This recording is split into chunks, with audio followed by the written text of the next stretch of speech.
Hello friends, welcome back to my channel again.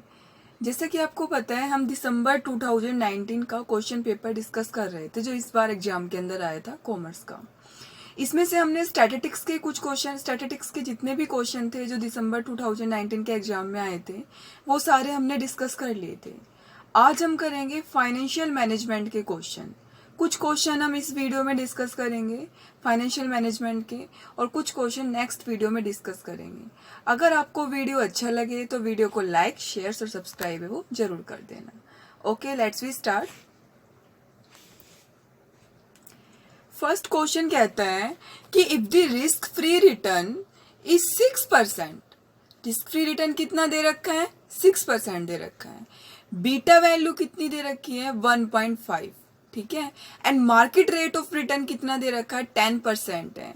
तो फिर ये क्वेश्चन पूछा गया था कि एक्सपेक्टेड रेट ऑफ रिटर्न है वो कितनी होगी, ठीक है। तो हम सीएपीएम मॉडल के अंदर है ना ये फॉर्मूला पढ़ते हैं। वैसे सीएपीएम मॉडल क्या होता है कि सीएपीएम मॉडल के अंदर हम मेनली जो कॉस्ट ऑफ इक्विटी है ना वो निकालने के लिए यूज करते हैं। सीएपीएम मॉडल ये कहता है कि जो एक इन्वेस्टर होता है ना वो रिस्क एवर्स नेचर का होता है। यानी इन्वेस्टर है वो रिस्क उठाने के लिए तभी तैयार होता है जब उसको जो रिस्क के बदले में ज्यादा प्रीमियम मिले, ठीक है। जैसे मान लो आपको है ना बैंक के अंदर 10% रेट के ऊपर है, मतलब बैंक के अंदर आपको 10% आपने जो डिपॉजिट करा है उसके ऊपर 10% है वो इंटरेस्ट मिल रहा है। दूसरा आपका फ्रेंड कहता है कि आप मुझे 10,000 रुपीज दे दो, मैं आपको इसके ऊपर 10% का इंटरेस्ट दे दूंगा। क्या आप जो बैंक को छोड़कर अपने फ्रेंड्स को उधार दोगे? नहीं, क्योंकि क्या है, बैंक के अंदर तो रिस्क नहीं है, लेकिन अगर आप अपने फ्रेंड्स को दोगे तो उसके अंदर रिस्क है, क्या पता वो लौटाए या ना लौटाए, ठीक है। लेकिन अगर मान लो वो अब ये कहता है कि मैं आपको 10% की बजाय 13% है वो इंटरेस्ट दूंगा, ठीक है। तो यानी बैंक के कंपेयर में आपको 3% इंटरेस्ट है वो ज्यादा मिल रहे हैं। तो इस केस के अंदर आप क्या होगे, उसको पैसा देने के लिए आप मतलब क्या हो जाओगे, मतलब आप उसको लोन देना एक्सेप्ट कर लोगे, ठीक है। तो यही कहता है कि सीएपीएम मॉडल के अंदर हम यही पढ़ते हैं। अब देखो ये क्वेश्चन दिया हुआ था, इसको हम कैसे निकाल लेंगे।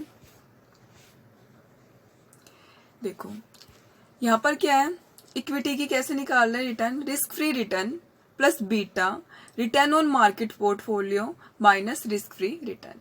अब आपने देखा था क्वेश्चन के अंदर रिस्क फ्री रिटर्न कितनी दी हुई थी, रिस्क फ्री रिटर्न कितनी दे रखी थी? 6%।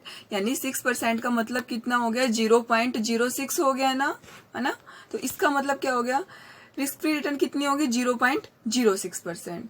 बीटा कितना दे रखा था आपको? बीटा वैल्यू आपको दे रखी थी 1.5, तो बीटा वैल्यू कितनी हो गई? 1.5 है। Return on market portfolio, return on market portfolio आपको कितना हो रहा था?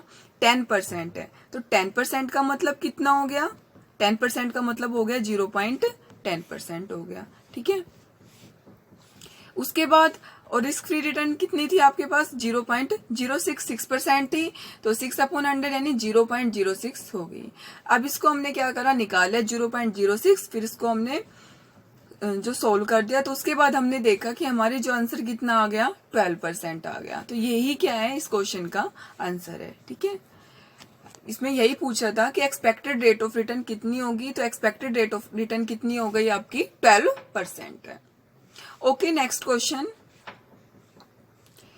इसके बाद ये क्वेश्चन पूछा हुआ है कि which of the following is the correct sequence of various stage of operating cycle in manufacturing company, ठीक है।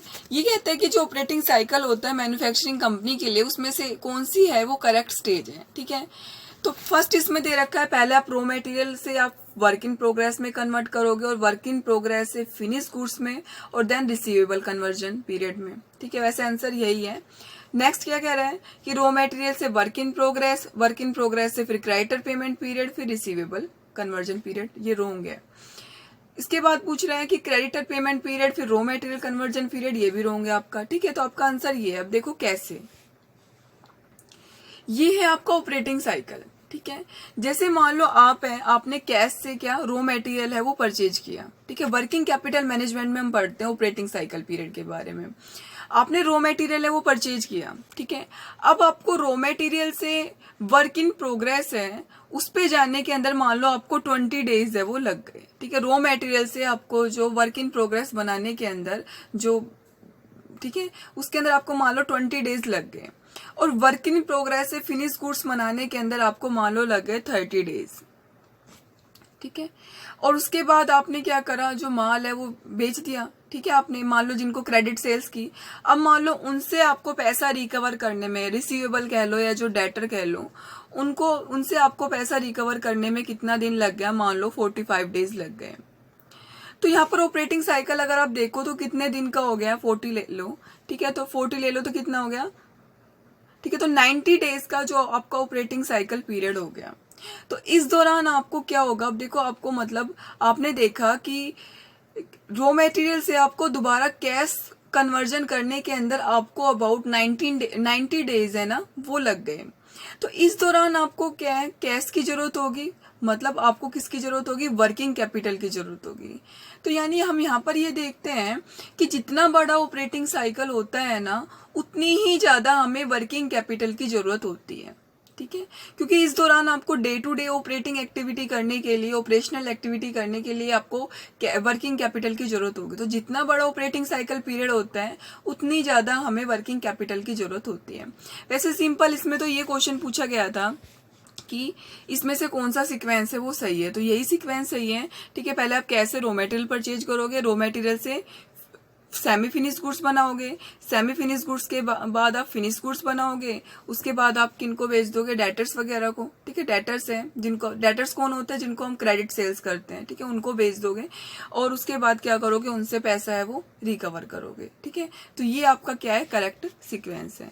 तो आपका आंसर कौन सा हो गया, यही हो गया कि रॉ मटेरियल से पहले हमने वर्क इन प्रोग्रेस, फिर वर्क इन प्रोग्रेस से फिनिश गुड्स, फिर हमने रिसीवेबल कन्वर्जन पीरियड, ठीक है, रिसीवेबल से पैसा रिकवर करने में जो पीरियड आया, ठीक है। तो ये आपका है जो फर्स्ट स्टेटमेंट है वो आपकी बिल्कुल करेक्ट है। तो आपका आंसर क्या हो जाएगा, ये, ठीक है। तो ये क्वेश्चन भी आया था एग्जाम के अंदर।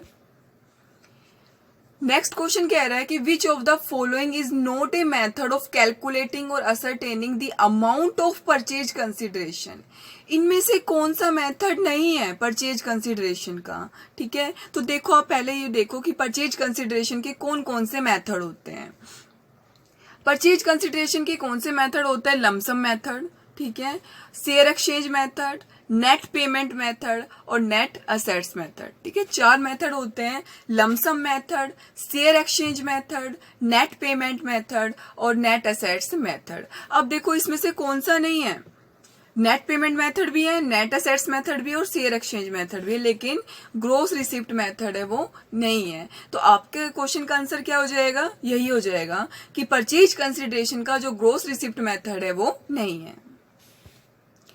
नेक्स्ट क्वेश्चन देखो, which of the following statement are correct.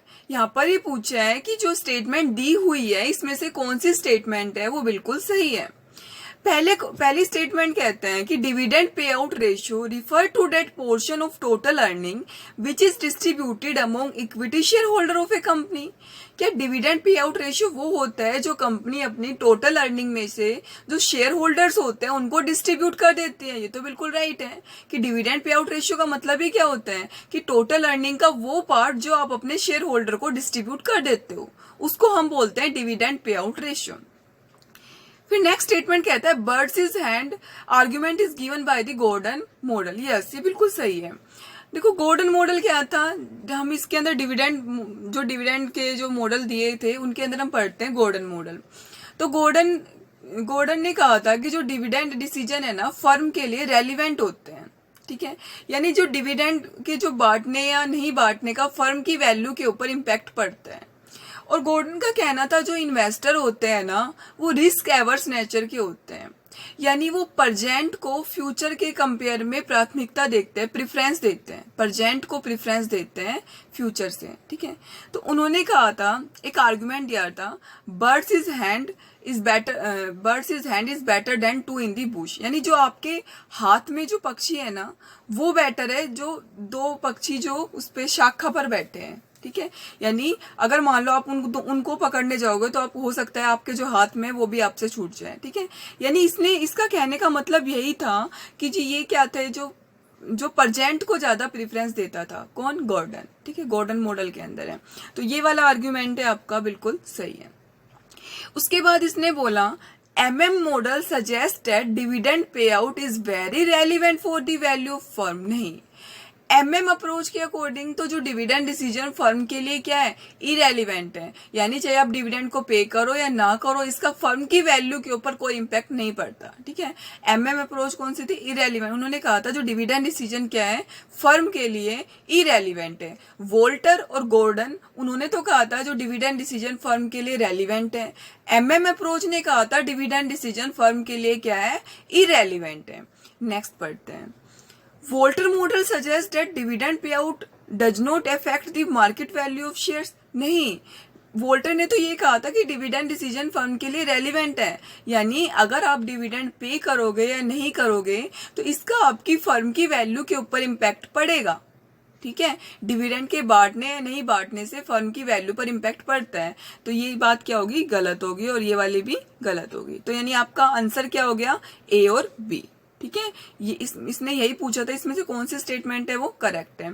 तो MM अप्रोच में इसने बोला कि रेलिवेंट होते ही नहीं, उनके अकॉर्डिंग, MM अप्रोच के अकॉर्डिंग डिविडेंड डिसीजन फर्म के लिए क्या होता है, इरेलीवेंट होता है। और उसने कहा कि वोल्टर मॉडल ये सजेस्ट करता है कि अगर आप डिविडेंड पे आउट है वो फर्म की वैल्यू के ऊपर इफेक्ट नहीं करता। नहीं, वोल्टर ने तो ये कहा था कि जो डिविडेंड डिसीजन फर्म के लिए रेलिवेंट होते हैं, मतलब अगर आप डिविडेंड पे करते हो या नहीं करते तो इसका फर्म की वैल्यू के ऊपर इम्पैक्ट है वो पड़ता है। तो यानी आपका जो आंसर हो गया वो क्या हो गया, ए और बी।